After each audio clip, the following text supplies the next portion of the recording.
Ayun guys, nagpakain na ako. Pagkatapos sa baka guys, sila naman yung mga inahin.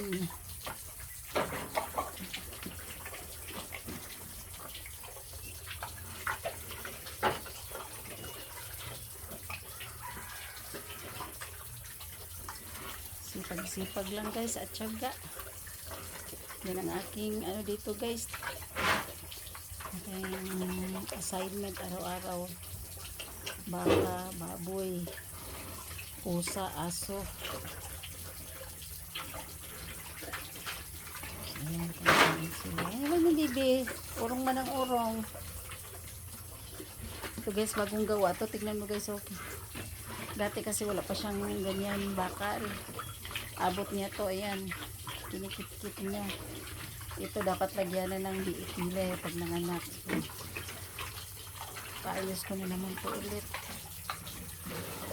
Ay, nabibikain.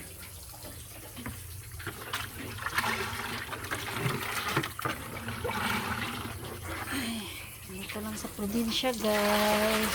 Ano sa lubo ng pagkain niya oh. Kunting tiyaga.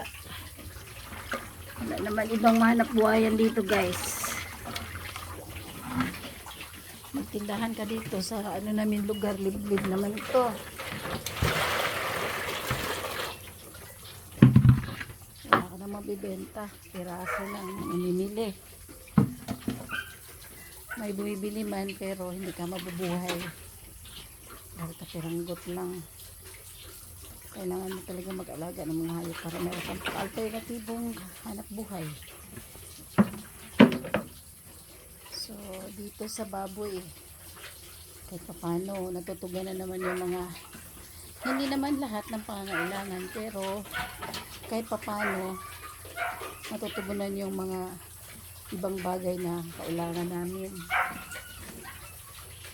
Ayan guys, habang pinapakain ko siya, pinapasiritan ko kasi nagagalit. Tanggalin lang natin yung tae, bibi. Ha? Para hindi ka mga amoy tae. Kasi pag natutuyuan sa katawan nila yan yung tae, hindi mababaho. Minsan kasi nadadaganan niya eh.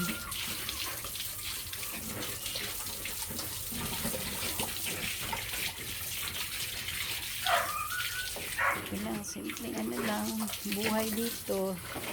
Kulang pa. Kailangan pa to guys. Pero buyag ko siya kumain eh.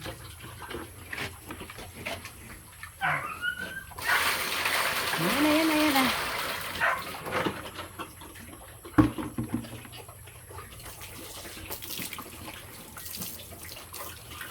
Itong ano na to guys, inahin na to. Rescue ko lang to guys.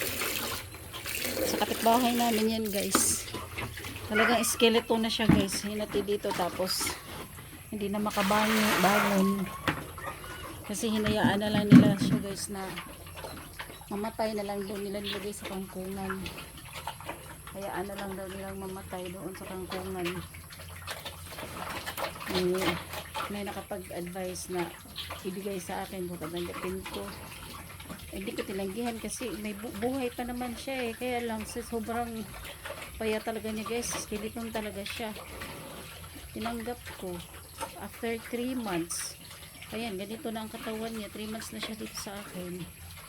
Tapos napaanuhan ko na rin siya bulugan. Pakilagan bagay sa Bisaya. Kaya pag hindi na to siya maglali itong buwan na to, buntis na siya.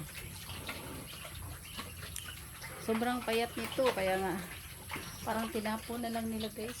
Naawa man ako. Sa awa ng Diyos. Kasi malaking ano to siya, inahin guys. Ayan siya oh, sobrang laki. Malaki to siya. Kaya ang dami ng hinayang na pinabayaan nila. Ayan oh. Ayan guys, ang laki. Pero buyag. Pero usog, malaki siyang inahin. Kaya kahit nung dinala sa akin, talagang pinagtyagaan ko to guys. Binabangan ko to siya sa ano to yung magpakain. Ang ginawa ko nung dinala sa akin, 3 beses ko siyang pinapakain sa isang araw. Kahit na mabaho yung katawan niya, maputi kasi doon na siya sa putikan eh. Dito na siya nalinis. Sinasabunan ko ang katawan niya. Matyaga lang talaga ako guys. Pagdating sa mga alaga.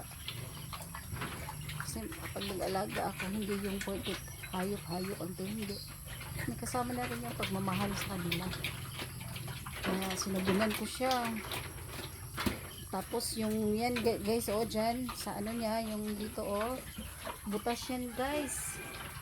Inuuod. Sus, grabe talaga guys. Kasi tabi naman sa kumakain. Talagang ang dami. Kawawa talaga. Kaya nagulat sila nung nakita, pinakita ko sa kanila sa may-ari ko. Ito na siya. Nagulat sila, hindi sila makapaniwala na maging ganito na. Ayan, may mga dead skin pa siya guys. So, kaya itong dead skin niya guys, ano to, dahil sa init. Kasi ulan init siya eh, pinabayaan na siya sa labas. Buti nga hindi siya nabumigay, namatay. Kaya gusto pa talaga niyang mabuhay. Kaya awa ako nito eh. Awa. Malinis na siya.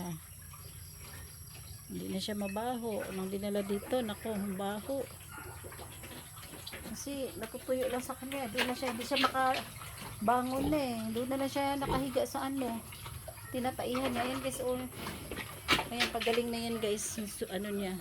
Ano yan, parang nung bago lang siya dito, pinupunit-punit ko yung ano, pinupulok ko yung mga itim-itim. Nagkasugat. Marami yan guys. Mas buong katawan na gumaling na din. Ano guys. Oh, shh, akin na yan bebe. Ayan, tapos na. Ito naman isa guys. Papansin ko. Si Rosa. Hindi ko pinapansin. Shh, bebe. Ayan, bakit nagwawala ikaw? Ha? Ha? Hindi ka pinapansin ni mami. Binablog pa ni mami si Ate Dikdik eh. Ikaw naman sunod eh. Ha? Shush, ang bata na yan. Siluso. Nagsisilos. Sabi niya, hindi mo ako pinapansin, mami. Sige, sirain ko itong kainan ko, mami.